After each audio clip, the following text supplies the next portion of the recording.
Chapter 7. An elegant carriage stood in the middle of the road, pulled by a pair of energetic grey horses. Nobody was inside it, and the driver had stepped down from his seat to stand nearby while the horses were being held tightly by the reins. A massive crowd of onlookers had swarmed around the scene, with police officers guarding the front. One of the officers held a little lantern, directing its beam onto something lying right next to the carriage wheels. Everyone in the crowd was talking, shouting, and gasping. The driver looked completely helpless and kept repeating the same words over and over. Now, the coachman, what a tragedy! Good Lord, what a horrible tragedy! Raskolnikov aggressively pushed his way through the crowd as far as he possibly could. Finally, he managed to get a clear look at what was causing all the chaos and fascination. Lying on the cold ground was a man who had been run over completely unconscious and drenched in blood. He was dressed in incredibly cheap, ragged clothes. He didn't look like a typical blue-collar laborer. Blood was pouring from his head and face. His skull looked crushed, mangled, and completely disfigured. It was obvious he was critically injured. The coachman, wailing frantically, merciful heaven, what else could I have done? If I had been speeding, or if I hadn't yelled out to him, it would be my fault. But I was driving slowly, not rushing at all. Everyone around saw that I was driving normally, just like everyone else. A drunk guy can walk straight. We all know how it goes. I saw him trying to cross the street, stumbling and practically falling over. I screamed at him once, then a second time, then a third time, and I pulled back on the horse's reins. But he fell directly underneath their hooves. Either he did it on purpose or he was just completely wasted. The horses are young and easily spooked. They panicked. He screamed out, and that just made them bolt even worse. This is exactly how it happened.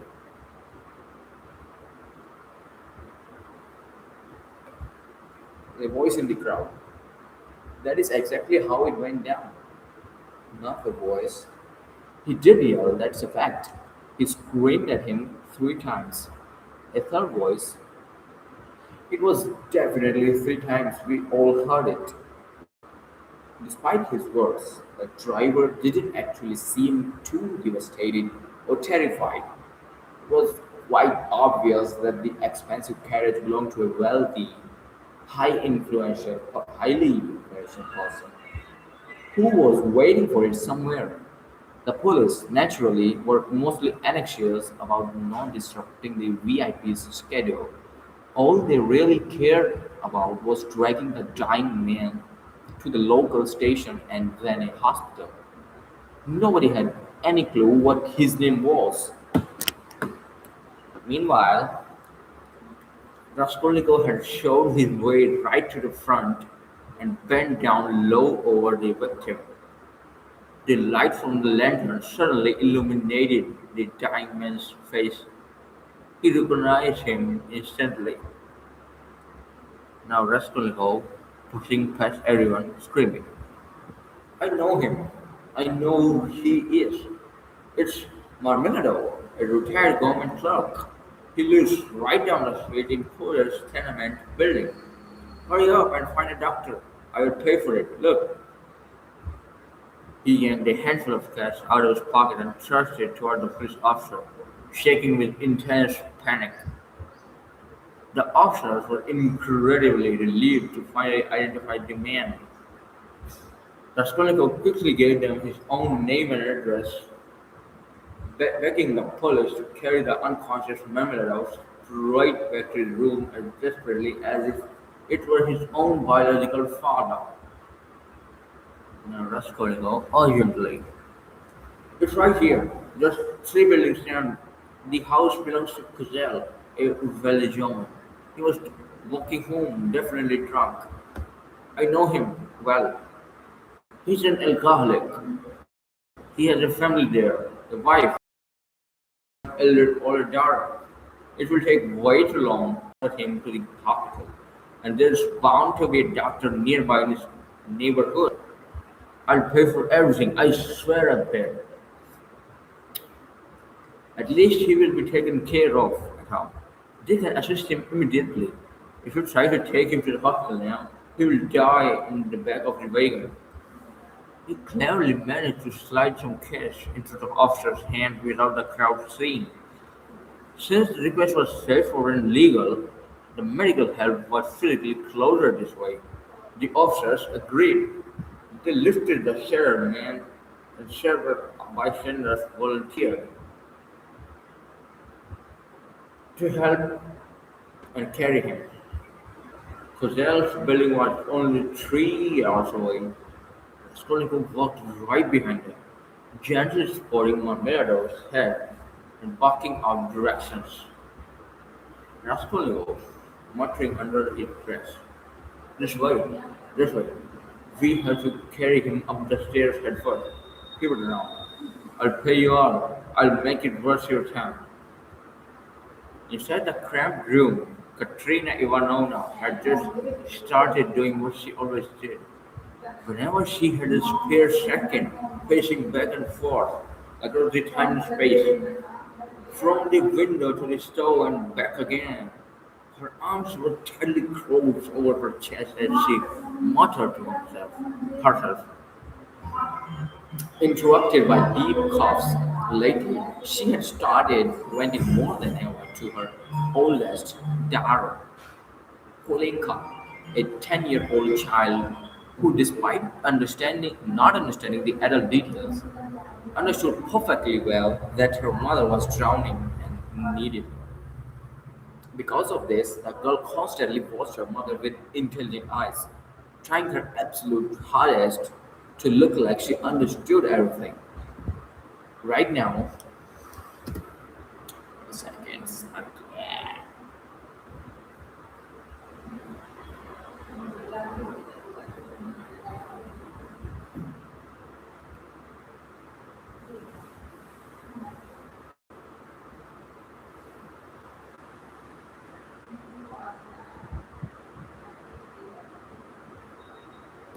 Right now, Polenka was undressing her little brother, who had been sick all day and was finally heading to bed.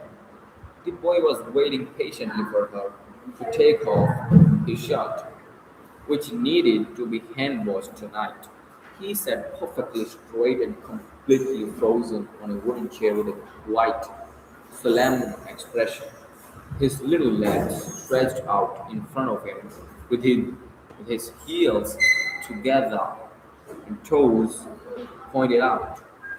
He was listening intently to what his mother was writing about to his sister, sitting perfectly still with pouting lips and wide eyes, exactly the way good little boys are supposed to behave when getting ready for bed. A younger girl, dressed literally in shredded rags, stood behind a privacy screen, waiting patiently for her turn.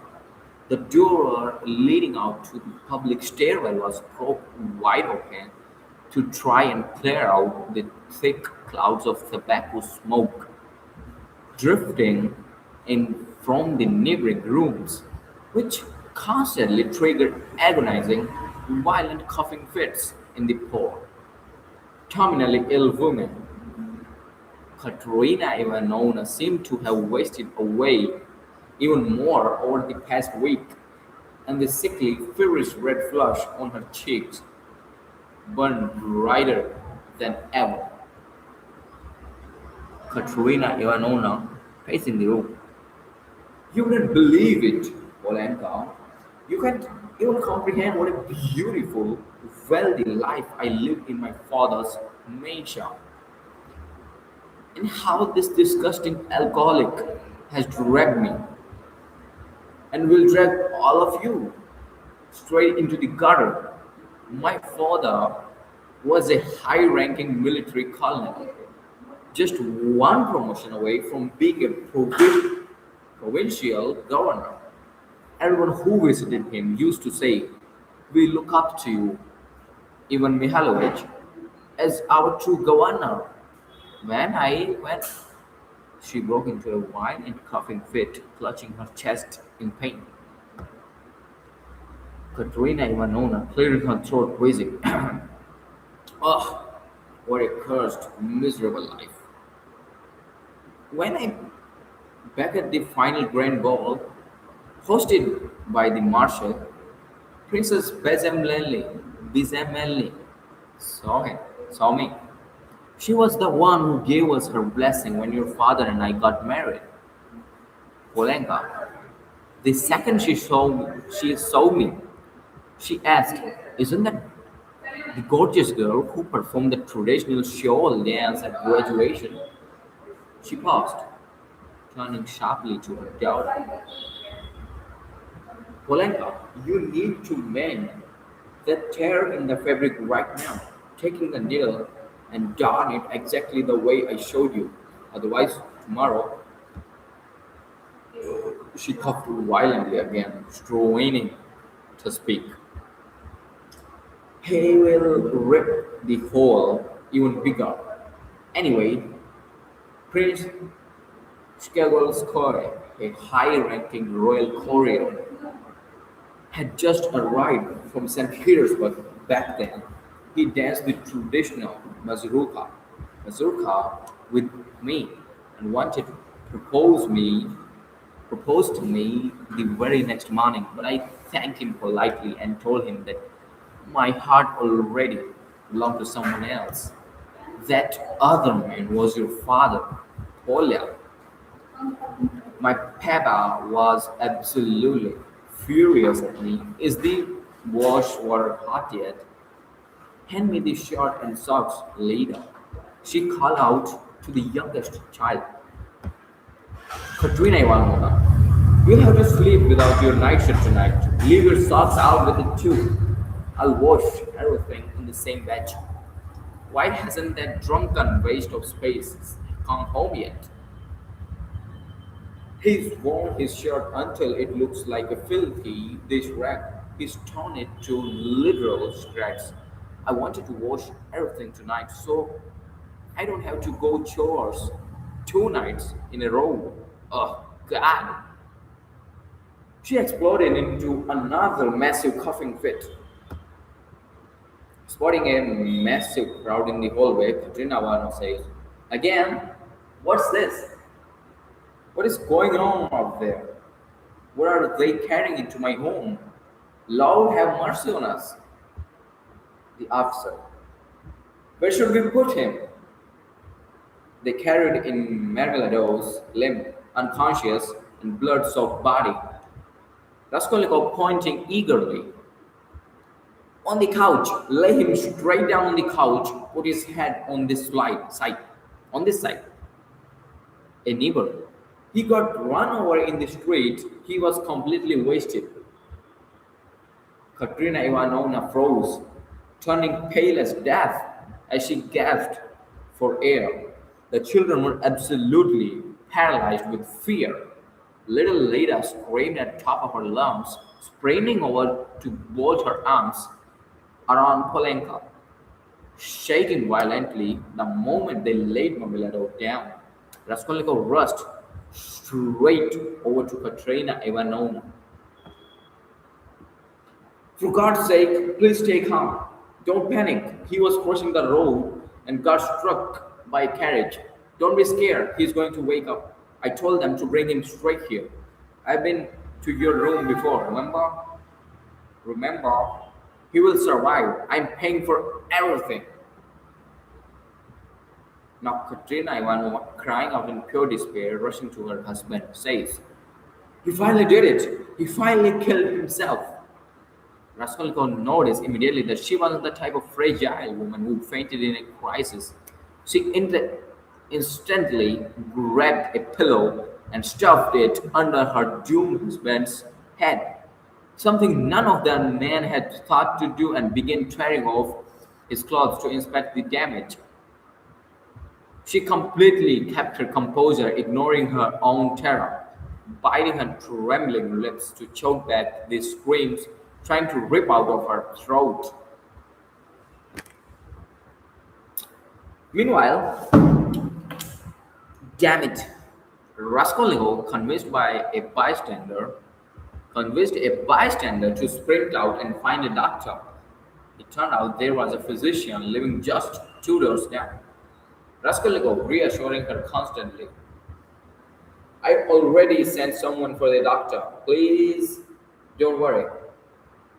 I'm covering all the costs. Do you have any water? Hand me a napkin, a towel, anything, as fast as you can.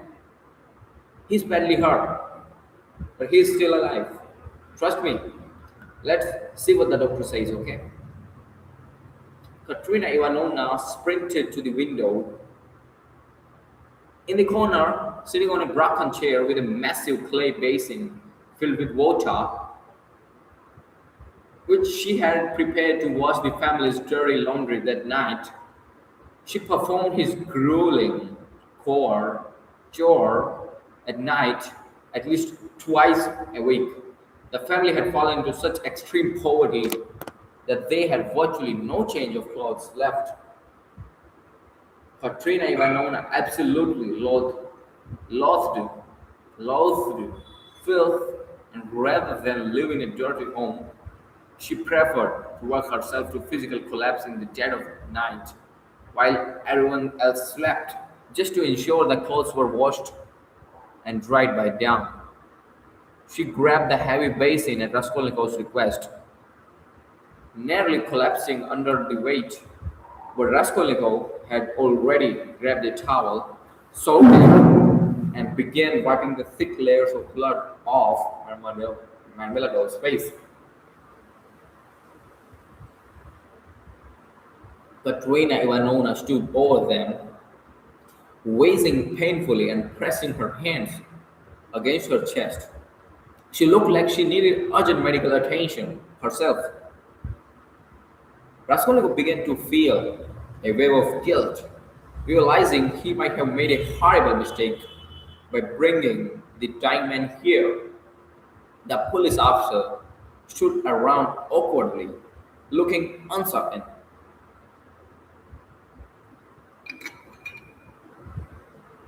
Now, gasping for breath, Katerina Ivanovna says, Polenka, run to Sonia's place, hurry! If she isn't home, leave a message that her father was run over and she needs to come here the absolute second she gets back. Run, Polenka! Throw this shawl over your shoulders. Now I remember that this man, Marmeladov, was a drunkard man from chapter 1, from part 1, chapter 2, when he first went to the tavern. Raskolnikov first went to the tavern and met him and told him about his family for a very long time. I just remember it. Now continue. The little boy, suddenly yelling from his chair, run as fast as you can. Immediately after shouting, the boy went right back to sitting completely frozen and silent, staring with wide eyes, his heels pushed together and his toes flared out. By now, the room had become so incredibly packed with people that you couldn't have dropped a penny on the floor. All the police officers left except for one, who stayed at the entrance trying to block the neighbors from pouring in from the stairwell. Almost all of the landlady's tenants had spilled out from the inner rooms of the apartment. At first, they were just crammed into the doorway, but soon they flooded right into the family's private space. Katerina Ivanovna completely lost her temper. She says, screaming at the crowd, can't you at least let a man die in peace? Is this just a freak circus performance for you to stare at? And you're smoking cigarettes in here. She broke into a heavy cough. Now, Katrina says, you might as well keep your heads on. Look at that. There's a man still wearing his hat inside my home. Get the hell out of here. Have some damn respect for a dang person. Her cough choked out her voice, but her fury worked. The neighbors were clearly terrified of Katrina's wrath. One by one, the tenants shuffled back into the hallway, though they still felt that bizarre, dark sense of internal satisfaction that humans secretly experience when witnessing a sudden, horrific accident. A twisted trait that no living person is entirely free from. Despite their genuine pity and compassion, however, murmurings could be heard from the hallway, with the people grumbling that the man should have been taken straight to a hospital instead of making a chaotic scene in the building. Now, Katrina Ivanovna, screaming back, says, ah, so he doesn't even have the right, so he doesn't even have the right to die now? She charged toward the doorway to unleash her rage on them, but slammed face to face with the landlady, Madame Lipevechel, who had just heard about the chaos and ran in to take control. She was an incredibly confrontational, scatterbrained young woman. Now, the landlady, clapping her hands dynamically, oh my god, your husband, by drunken horses, has been crushed to the hospital with him immediately. I'm the manager of this building. Katrina says, Amalia Ludigona, I suggest you think very carefully about the tone you are using with me. She always used an arrogant tone with the landlady to force her to remember her social status, and even in this nightmare, she couldn't resist doing it. Amalia Ludigona. No. The manager lady says, cutting her off.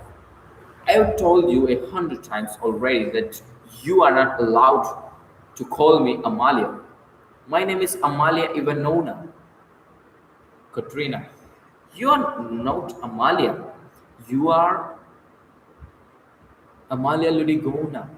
And since I refuse to be one of your pathetic, brown nosing flatterers like Mr. Lebezidenko, who is literally snickering behind the door right now, a muffled laugh and shout of they're fighting again could actually be heard from the hallway.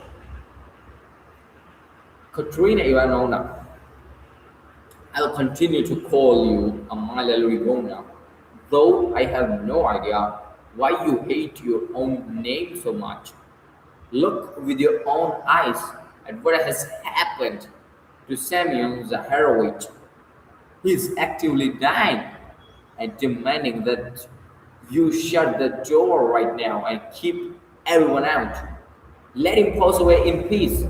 If you don't, I promise you the Governor General himself will hear about your disgusting behavior tomorrow morning. The prince knew me when I was a young girl. He remembers Semyon Zaharovich incredibly well and has given him financial aid countless times. Everyone knows my husband has powerful friends and protectors, whom he only avoided out of sense of noble pride, because he was ashamed of his drinking problem. But right now, she gestured dramatically toward Raskolnikov.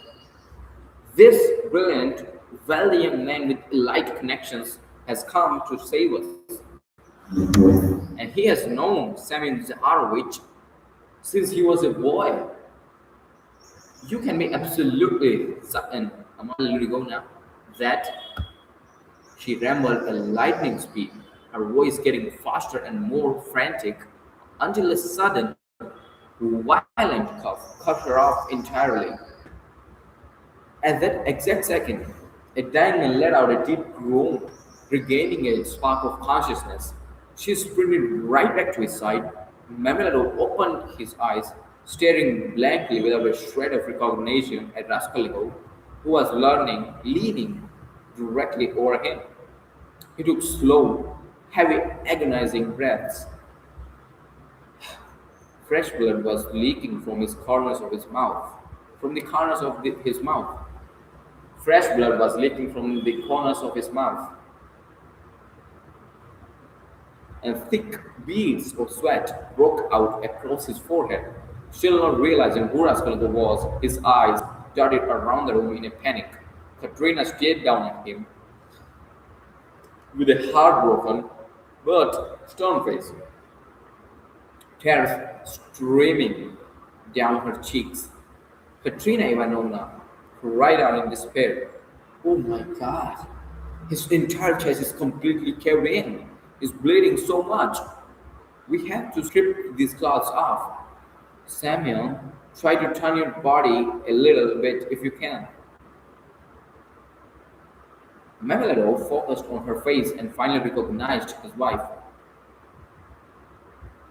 Now he says, break a priest. Katrina walked over to the window, pressed her forehead against the wooden frame, and cried out in agony. Ah, what a cursed, miserable existence! A priest! They already went to Gewa. He heard her shout and went white. With heartbroken, terrified eyes, he searched for her until she walked back and stood right beside his pillow. He seemed to calm down slightly, but it didn't last. Soon, his gaze locked onto little Leia, his absolute favorite child, who was shivering in the corner as if she were having a seizure, staring at him with terrified, wide eyes. Wide eyes. Now, Milo groans. Ah, ah. He desperately tried to say something else. Something else. Katrina, what is it now? Milo, barefoot. She's barefoot. 20 seconds. Prank.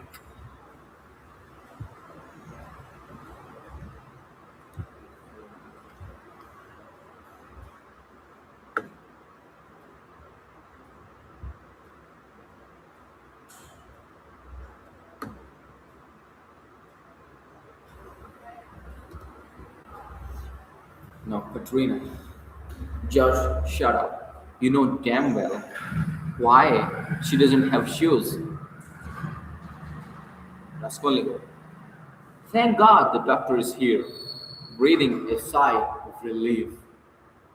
The doctor stepped inside, a meticulous, neat German old man who looked around the sketchy apartment with a deep suspicion. He walked straight over to the dying man, took his pulse, carefully palpated his skull, and with Katrina's assistance, unbuttoned the blood-drenched shirt to expose his chest. The flesh was completely ripped open, crushed and broken. Several ribs on his right side were completely snapped. On his left side, directly over his heart, was a massive, terrifying yellowish-black hematoma, the direct result of a brutal kick from a horse hoof. The doctor scowled deeply. The police officer informed him that the man had gotten tangled in the carriage wheel and spun around with it for 30 yards down the street. The doctor, it's a literal miracle that's even conscious right now. Raskolnikov says, What's the verdict? Will he make it? He is going to die at any moment. Is there really zero hope? Not a single shred. He's taking his final breaths. His brain is severely traumatized as well. Hmm. I could perform a bloodletting procedure if you really want, but it would be completely pointless.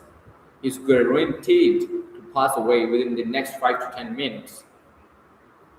Go ahead and try the bloodletting anyway, if you insist, but I'm warning you, it won't change a thing.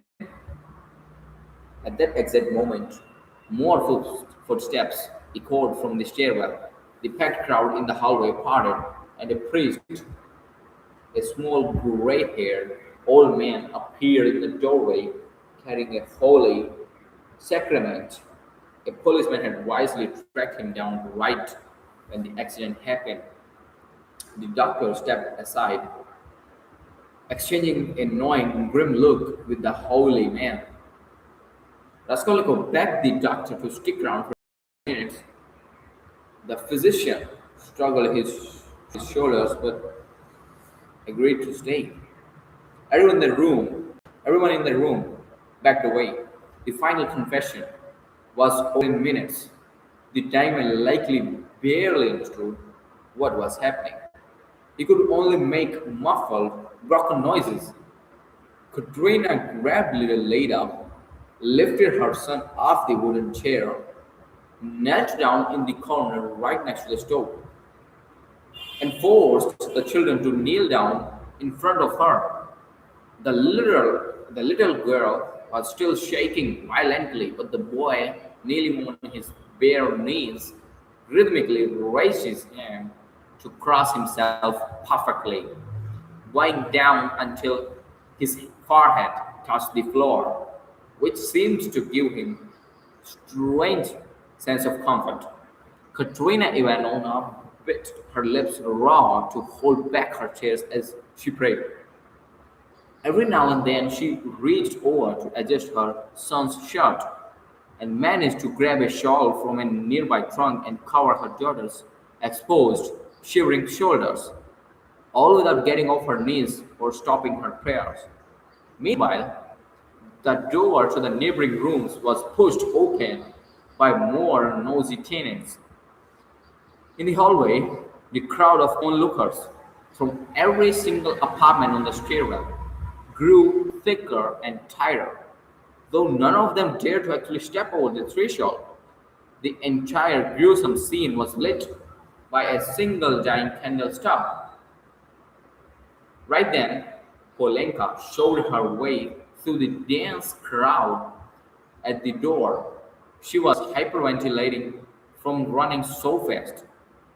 She ripped off her headscarf, scanned the room for her mother, walked right over to her, and whispered, Polenka, she's on her way.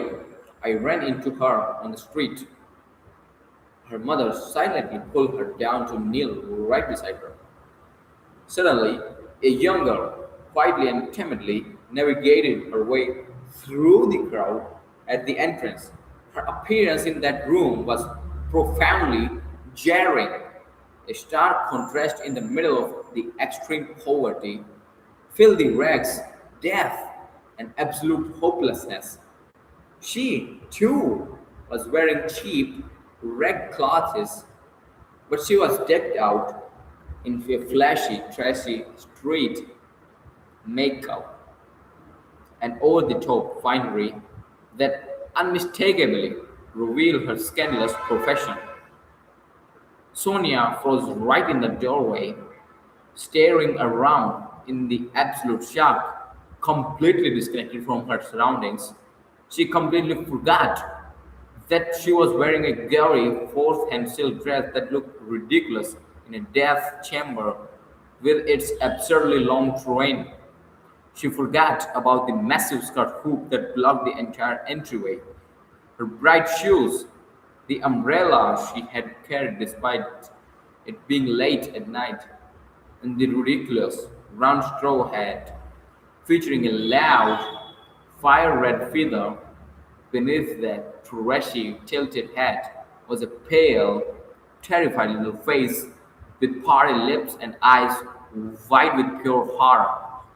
Sonia was a tiny, fragile 18-year-old girl with blonde hair, a naturally pretty face, and striking blue eyes. She stared intensely at the bed and the priest, panting heavily from sprinting there. Finally, the muffled whispers of the crowd seemed to snap her back to reality. She looked down in shame and took one small step into the room. Staying glued to the wall near the door, the religious service concluded. Wa- the religious service concluded. Katrina walked right back over to her dying husband. The priest stepped away and turned to offer a few words of spiritual comfort and advice to the wife before departing. Katrina says, "What am I supposed to do to feed these children?" The priest, "God is infinitely merciful. Look to the heavens for your strength and survival." "Oh, sure. He's merciful to everyone else, just not to us. Just not to us." The priest, "That's a sin, madam. Speaking like that is a grave sin." Katrina pointing aggressively at her crushed husband. "Don't you think this is a sin?" The priest, "Perhaps the wealthy owner of the carriage that caused this tragedy will agree to pay you financial compensation, at least to make up for the loss of his daily income." "You don't understand anything. Why on earth would they pay me?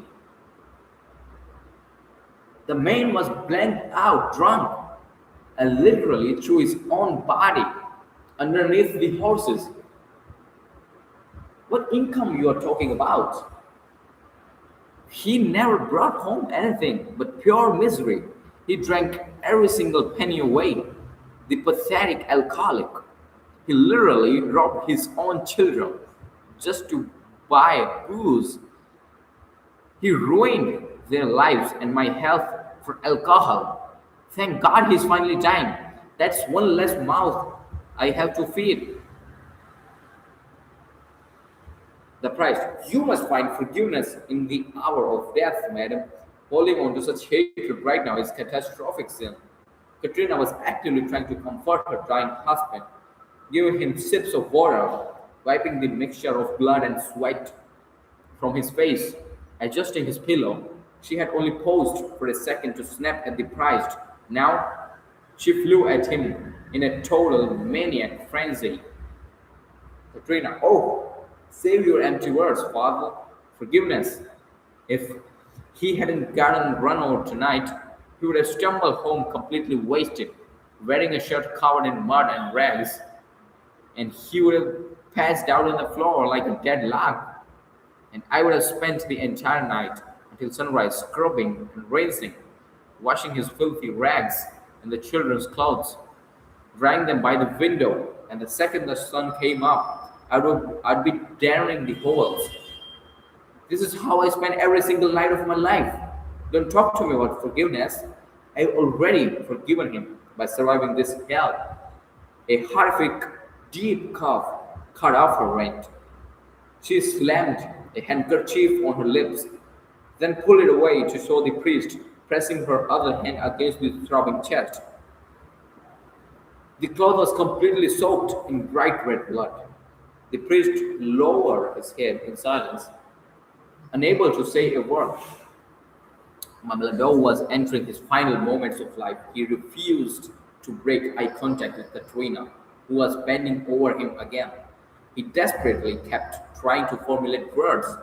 He moved his tongue with extreme difficulty, making muffled, unintelligible noises. But Katrina, even not knowing exactly that he was trying to beg for her forgiveness, cut him off authoritatively. Katrina, just be quiet. You don't need to say it. I already know what you want to say. The dying man went white. But at that exact instant, his unfocused eyes drifted toward the entryway and spotted Sonia. Until that moment, he hadn't realized she was there. She had been hiding in the shadows of the corner. Remember, who? Who's that? He stared in absolute horror toward the door where his daughter stood. Katrina, lie down. Stay down. Oh, sorry. Using a surge of unnatural adrenaline, he managed to prop his upper body.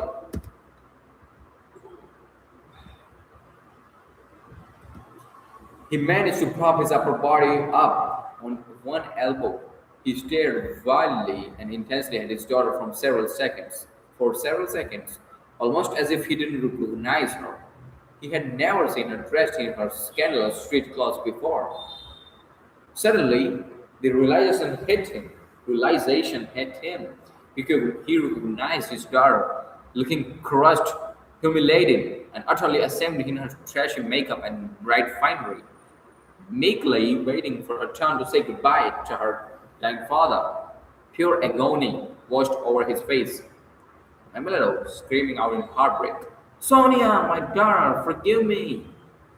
He tried to stretch his hand out to touch her, but lost his balance and crashed directly off the couch, falling face first onto the wooden floor.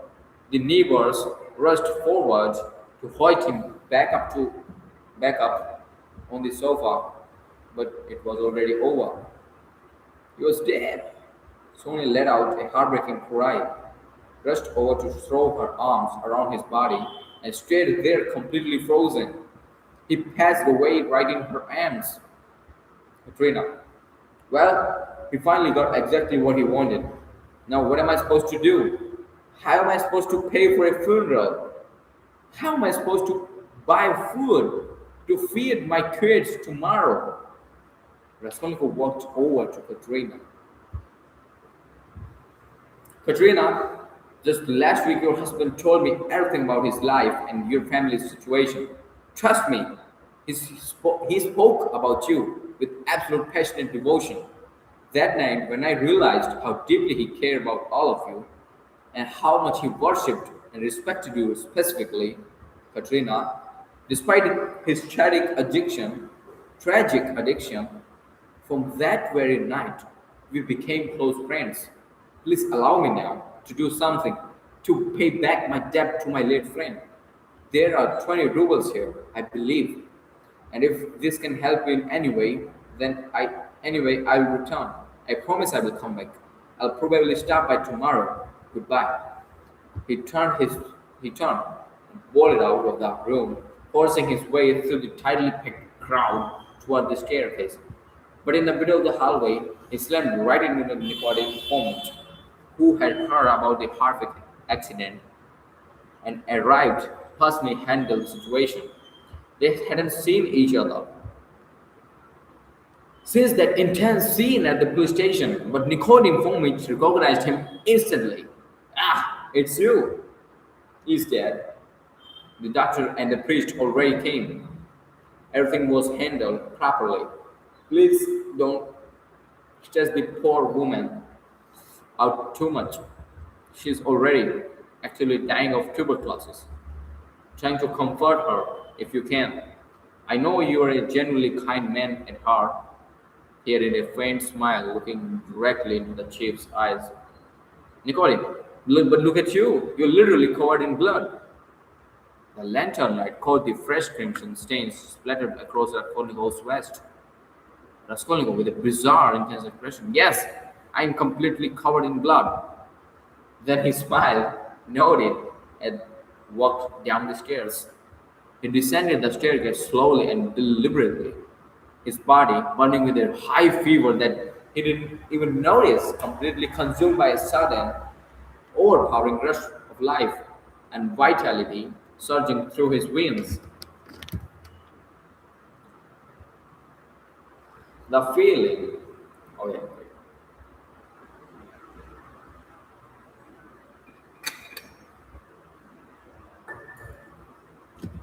The feeling could only be compared to a death row inmate who had been suddenly, miraculously, rented a full pattern at the execution block.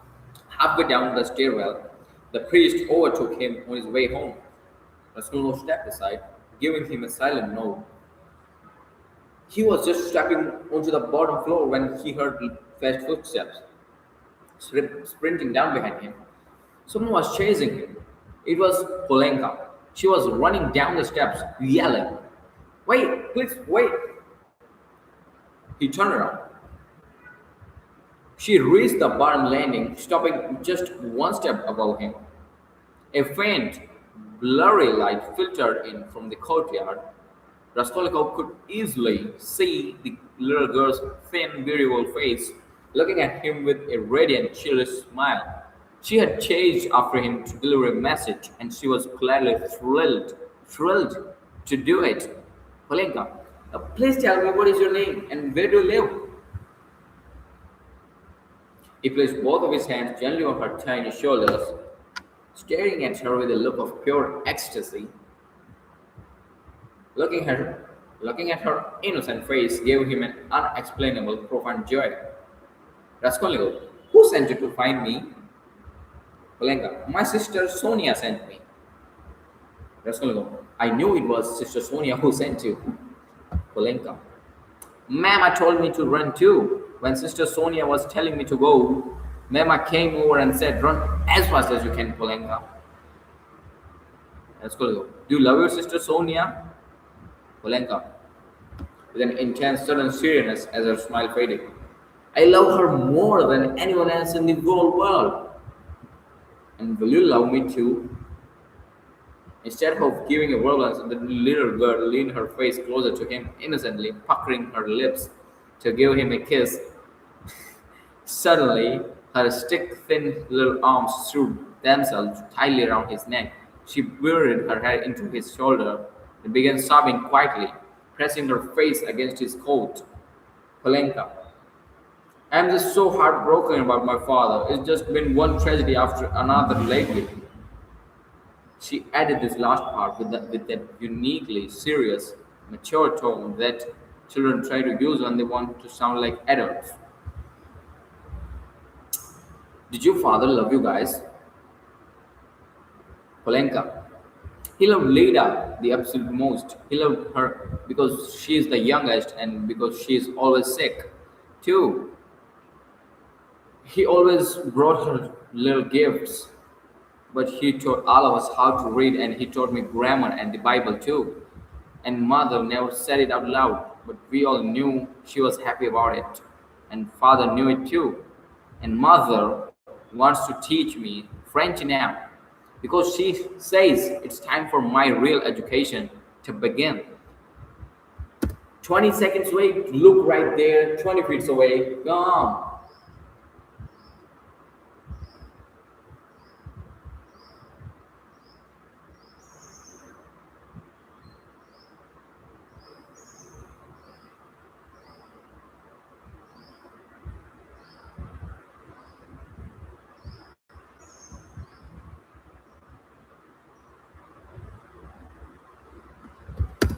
And do you know how to say your prayers? Of course we do. We learned them a long time ago. I say my prayers silently to myself. I say my prayers silently to myself now. Since I'm a big girl, but Polya and Leda say them out loud with the mother. First, they repeat the Ave Maria, and then they say another prayer. Lord, Lord, please forgive and bless Sister Sonia. Then they say another one. Lord, please forgive and bless our second father. Because our first father is dead and this was our new one. But we still pray for our first father too. And Raskolnikov says, Polenka, my name is Rodia. Please include me in your prayers sometimes. Just say, and the servant Rodian, nothing more. Polenka passionately. I will pray for you every single day for the rest of my life. Suddenly smiling again, she lunged forward and gave him one more tight, warm hug. Raskolnikov quickly told her his exact address and promised her he would definitely visit them tomorrow. The child sprinted back upstairs, completely enchanted by him. It was past 10 o'clock when he finally stepped out onto the street. Within 5 minutes, he was standing on the bridge at the exact same spot where the suicidal woman had jumped into the river earlier. Asmilo, enough! I'm completely done with delusions, imaginary affairs, and ghosts. Life is real. Didn't I just feel alive just now? My life didn't end the second that old pawnbroker woman died. May she rest in peace, but now, leave me alone.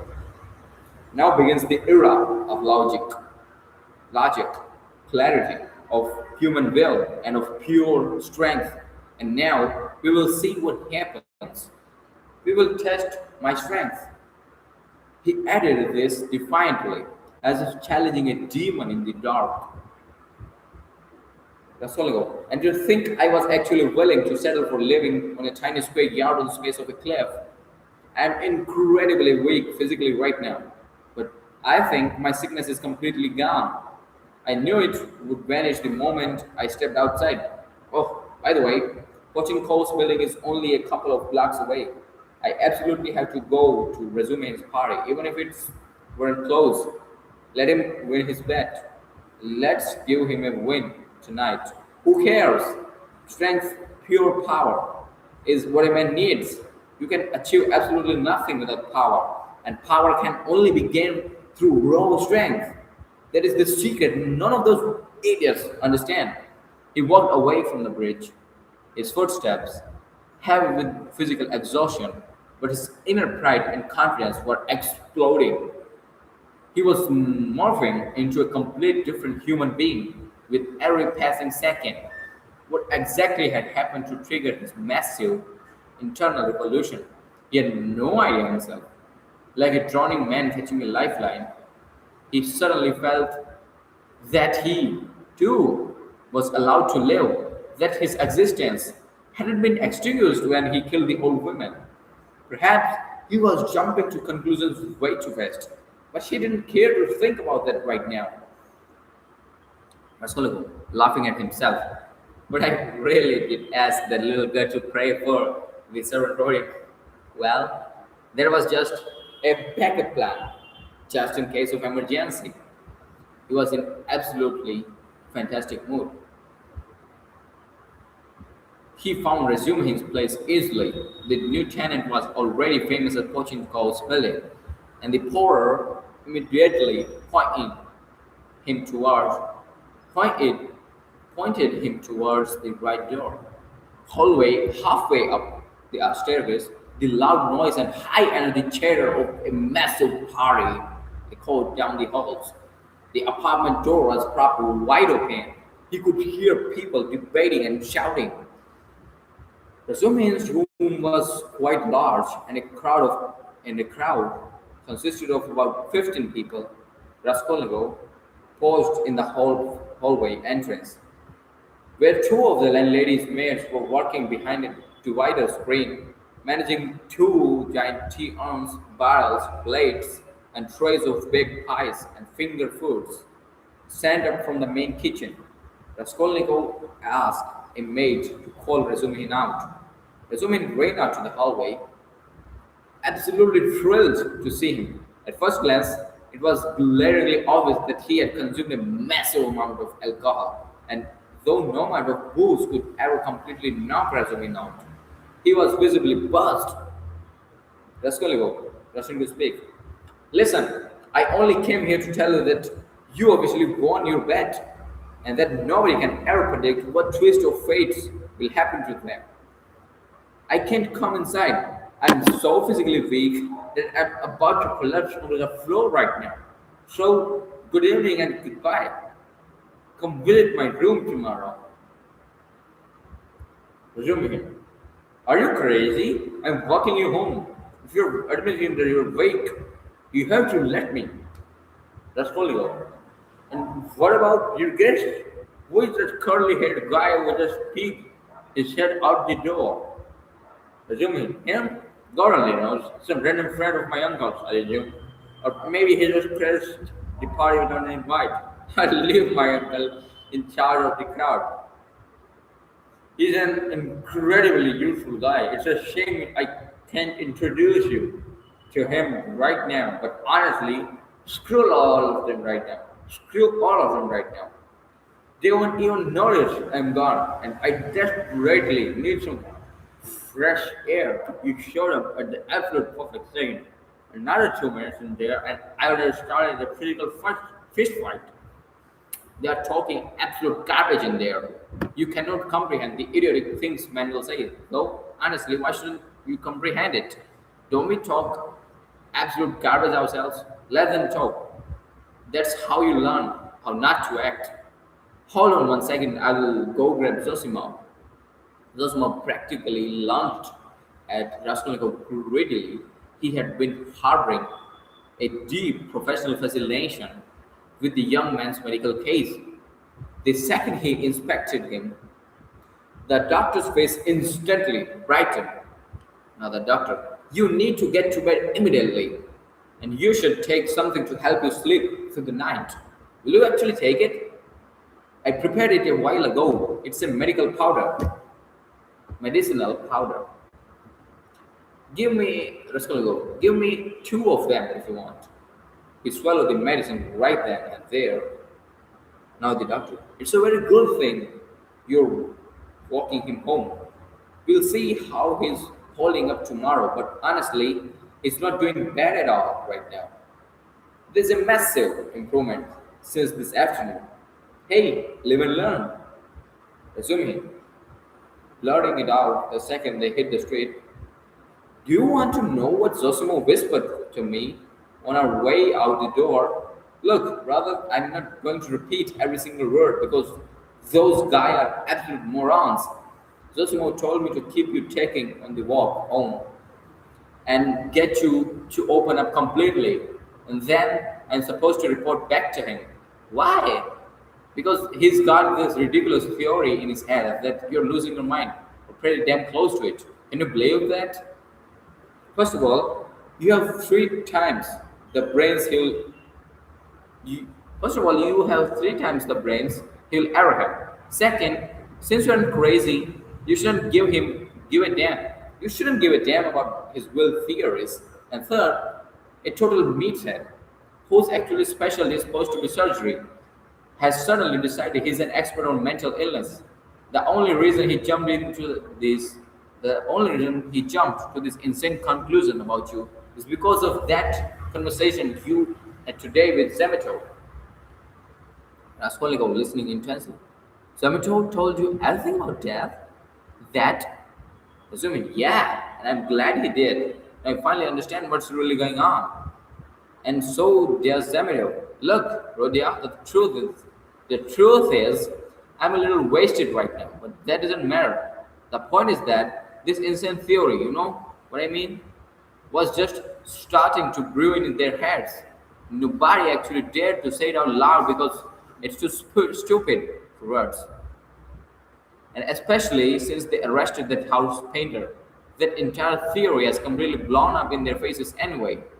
But God, why are they such idiots? I actually gave Samuel a bit of beating over it back then, just between us, brother.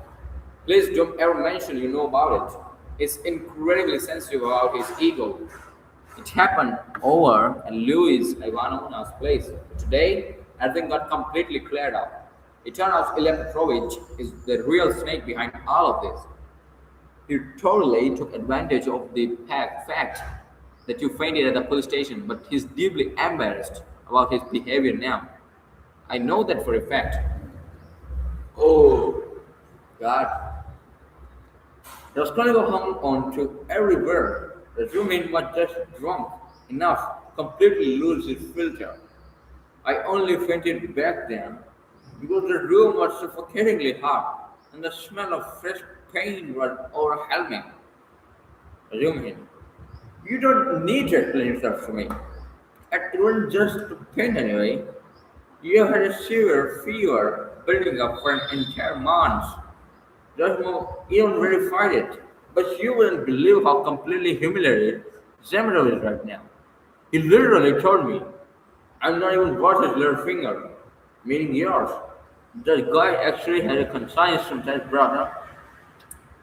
But wow, the absolute psychological clinic you put on today at the Crystal Palace Cafe, that was legendary. You completely terrified him at first. I swear he almost went into the physical convulsions. You had him 100% convinced that all those horrific rumors about you were true. And then, right at the climax, you basically pulled your tongue out and at him and said, "Psych! What are you going to do about it?" It was absolute perfection. He's totally crushed and demoralized now. It was a masterclass by Zoe. It's exactly what those bureaucrats deserve. God, I wish I had been there to see it. We were desperately hoping to see you again. Provider wants to meet you now too. Oh, him too? But why did they peg me as a lunatic in the first place? Ah, they don't think you're crazy. I probably overspoke, brother. What caught his attention, you see, was that the murder seemed to be the only topic that got a reaction out of you. Now it made perfect sense why you were so obsessed with it, knowing all the details and seeing how much the whole thing irritated you and aggravated your sickness. Look, I'm pretty drunk, brother, but screw him. The doctor is just obsessed with mental diseases. Don't pay him any attention. For 30 seconds, the two men walked in dead silence. Raskolnikov, listen, Razumihin. I want to be completely straight with you. I just came from a deathbed. A government clerk just passed away. I gave his family every single ruble I had. On top of that, I was just hugged and kissed by a little girl who, even if I had really murdered someone, would still love me the exact same way. In fact, I saw someone else there too, wearing a bright flame-colored feather, but I'm just rambling nonsense now. I'm incredibly weak. Please hold me up. We are right at my building. Resuming, what's wrong? Hey, what's happening to you? Anxiously. Raskolnikov, my head is spinning a bit. That's not it. I just feel so incredibly sad, so overwhelmed, like a whipping woman. Wait, look up there. What is that? Look. Zoom in. What am I looking at? Raskolnikov, don't you see it? There is a light shining in my room. Look right there, look into the crack in the door frame. They had just reached the bottom of the final flight of stairs, right outside the landlady's apartment. Looking up from the landing, they could distinctly see a warm glow radiating from Raskolnikov's tiny attic room. Assuming that's a bizarre. Maybe it's Nastasia. Raskolnikov, she's never in my room at this hour, and she should have been asleep ages ago. But honestly, I don't care. Goodbye. What do you mean goodbye? I'm coming with you. We are going together. I know we are going together, but I want to shake your hand and say my real goodbye to you right here on the landing. Give me your hand. Goodbye. Roja, what the hell is wrong with you? Nothing. Just come on. You're about to be a witness to this. As they begin climbing the final step, a sudden, chilling thought struck him. Maybe the doctor was actually right about his friend's sanity. Damn it! I've completely triggered him with my drunk rambling, he muttered guiltily to himself. When they reached the top landing, the muffled sound of voices echoed from inside the room. What's going on in there? Razumin said. Raskolnikov was the first to grab the handle. He flung the door wide open and froze dead in his tracks, completely paralyzed with the shock. Sitting on the cramped sofa were his mother and sister. They had been sitting there, waiting for him for the last hour and a half. Why had he completely blanked with them? Why hadn't he expected them?